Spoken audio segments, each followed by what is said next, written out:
AITA for excluding my fiancé's best friend from our wedding. Fiancé's reaction ends up making her the AH.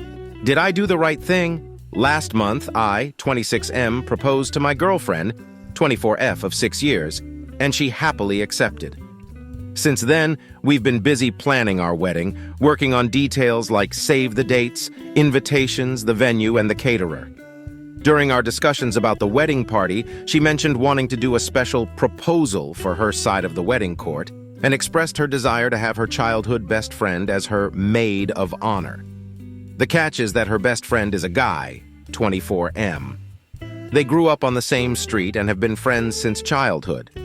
I met my fiancé in college, where her friend was also present, so I've known him for as long as I've known her. Initially, I didn't like him much because he was always around her, but as our relationship progressed and I had to spend more time with him, I began to tolerate him. Although they saw each other frequently, he and I never really hung out one-on-one. On one occasion, when we were left alone together, he gave me the cliched, "If you ever break her heart, I swear," speech, which I found more amusing than intimidating given his small stature. This led me to suspect that he might have feelings for her, though she seemed unaware. When I asked my fiancée if there had ever been any romantic feelings between them, she assured me there hadn't and informed me that he is gay. My concerns aren't based on homophobia. Rather, I just think it would be more appropriate if her side of the wedding party consisted entirely of women. Despite their close friendship, excluding him from the wedding wouldn't damage their bond. I shared my thoughts with her, but she became defensive, arguing that if I could include my older sister, who practically raised me, on my side of the wedding party, she should be allowed to have a male maid of honor. I insisted that the situations were different and stated that I wouldn't permit her best friend to take on that role. This upset her greatly, and she stormed out after declaring that it was her wedding too.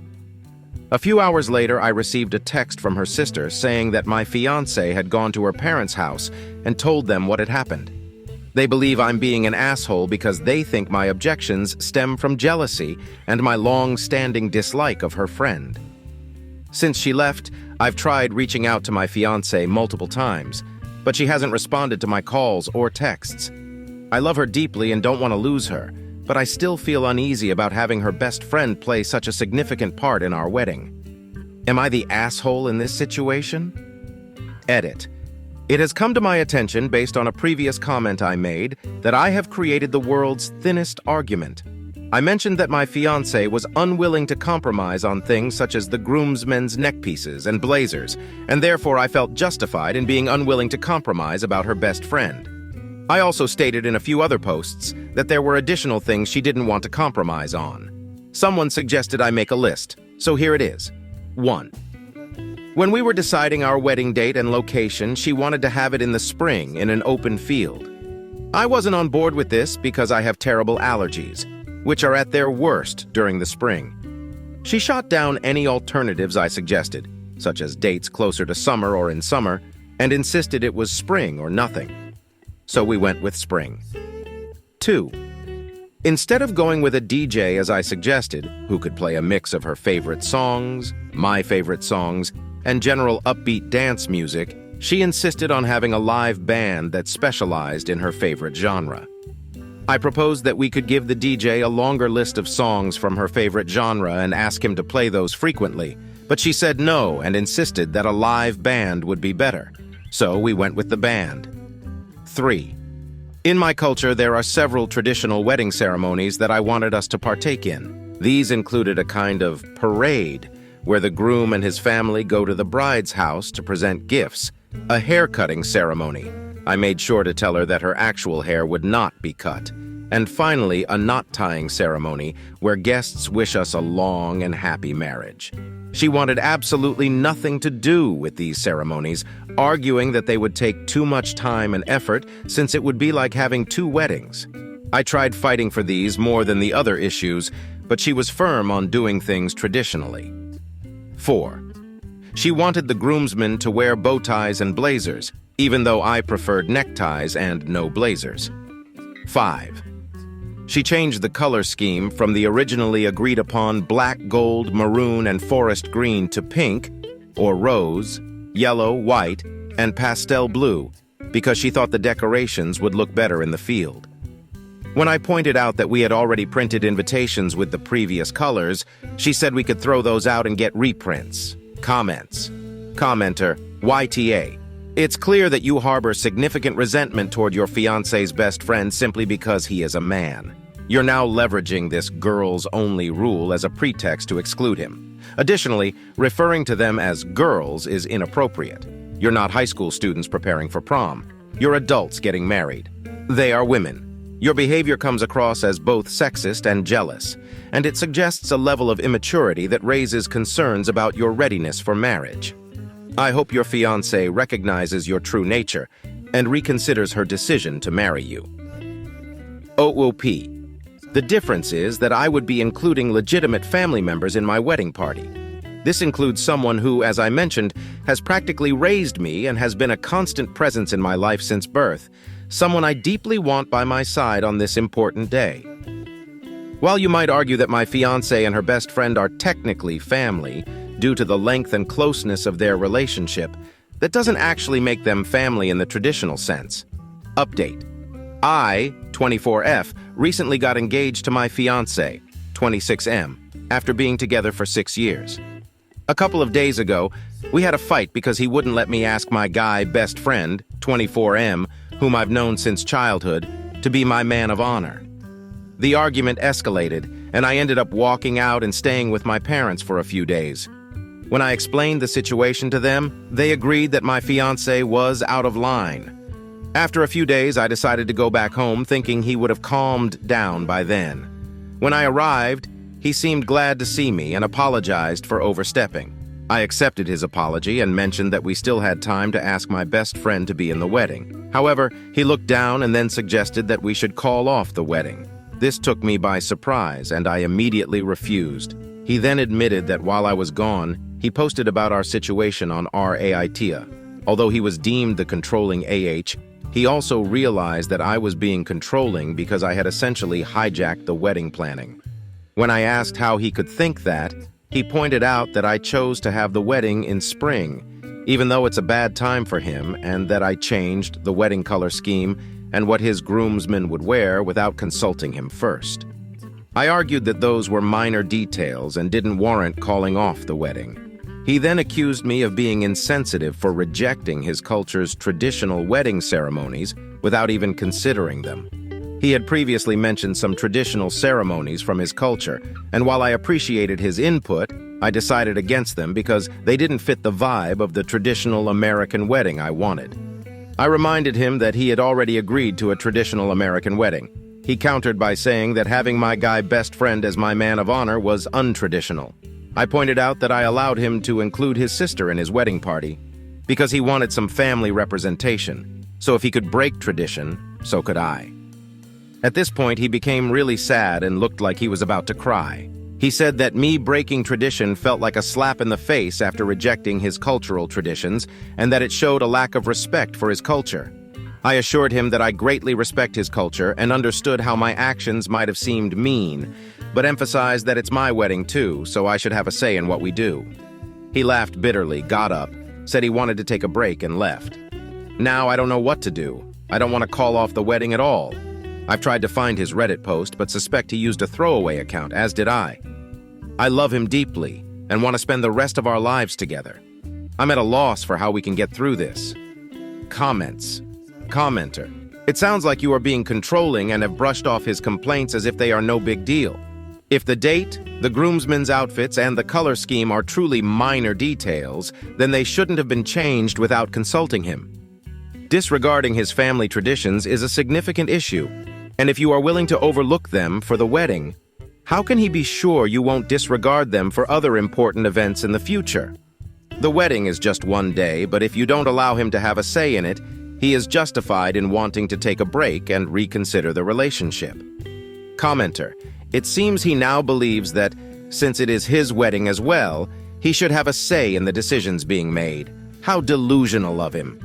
Oop, bride. I understand where you're coming from. To be honest, I haven't participated in many of his cultural events aside from New Year's. He's Cambodian, and they celebrate their New Year in April, if I recall correctly. He and his family had a falling out after he started dating me because his family didn't approve of him being with a foreigner. Only recently have they reconnected. However, his sister was different. She didn't care that I was American and stood by his side as his only supportive family member. I suppose I initially disregarded the traditions because he never really immersed me in his culture, largely due to him distancing himself from that part of his life.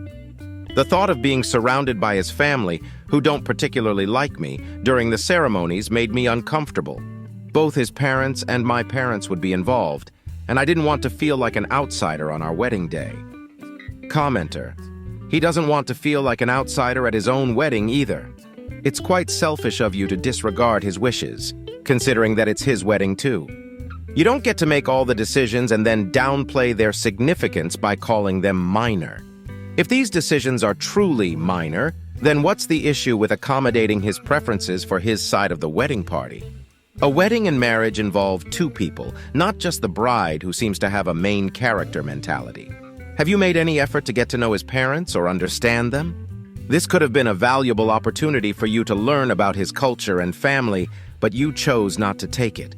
Is there even such a thing as a traditional American wedding when the concept of a white dress was popularized by Queen Victoria, an English queen? You come across as controlling and petty, and now you have to face the consequences of being demanding and dismissing his desires for the wedding.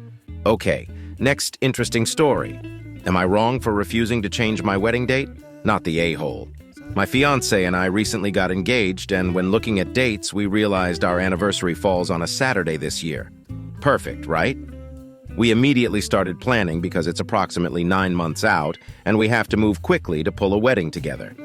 We told everyone the potential date this weekend, and all seemed well. On Monday, I received a phone call from my father. He insisted that I move the date because my mother has a yoga retreat that weekend.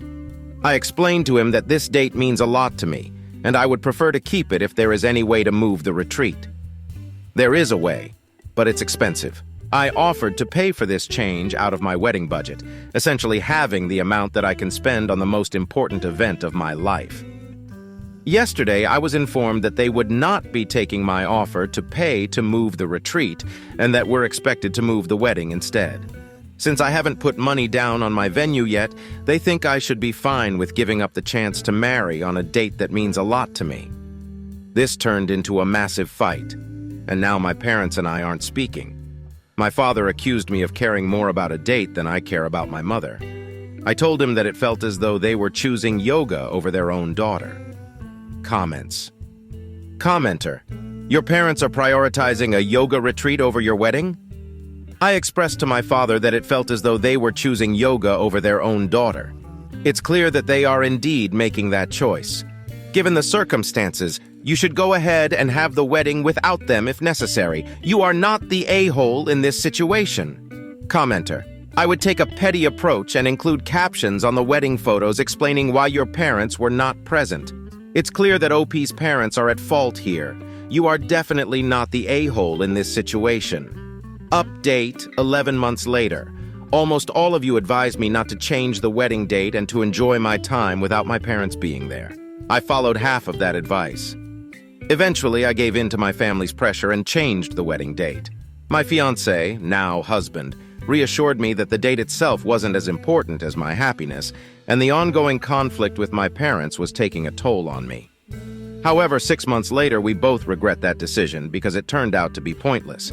My parents still didn't attend the wedding. Moreover, they persuaded 90% of my family not to come either. As a result, I ended up with only 4 relatives among approximately 100 guests. My mother accused me of excluding her from planning by scheduling venue tours on days when my fiancé and I were available, not realizing she was working, and by finding my dress unexpectedly during a just-here-to-look trip without her presence. They hadn't shown any interest in the planning process, so I didn't want to bother them.